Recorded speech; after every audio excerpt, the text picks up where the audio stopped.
જ્યાં 52 ગણની ધજા ફરકે, જ્યાં સુદર્શન ચક્ર જેનો પહેરો ભરે અને ગોમતી જેના પગ પખાડે, અને આ સુવર્ણની દ્વારિકા સમુદ્ર નારાયણને આજ્ઞા આપી દીધી, આજથી 7ના દિવસે મારી આ દ્વારિકાને ગરકાવ કરી નાખી. કારણ કે હું ઈચ્છતો નથી, હું જઈશ એટલે પાછળથી એ કલિકાલ આવશે અને કલિકાલની અંદર પાપાચાર વધશે અને પાપી આદમી આ મારી દ્વારિકામાં પગરવ કરે એવું કૃષ્ણ ક્યારે ઈચ્છતા નથી. એ કૃષ્ણની ઈચ્છા નથી. સમુદ્રને આજ્ઞા આપી દીધી. સમુદ્રએ એ આખી દ્વારિકાને ગ્રસ્ત બનાવી દીધી, ગરકાવ કરી લીધી.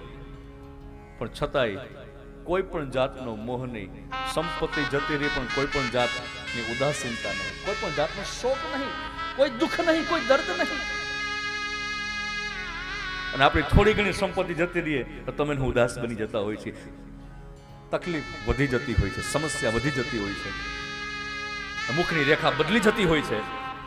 પણ જ્યારે સાહેબ આ પ્રસંગ એના માટે જ છે કે જ્યારે યાદ રાખજો, આ ઘટના તમારા મારા જીવનમાં પણ બનશે. આ કૃષ્ણની લીલા છે કે જ્યારે તમારા મારા જીવનમાં આવી ઘટના બને ત્યારે મને યાદ કરજો, ત્યારે કૃષ્ણને યાદ કરજો.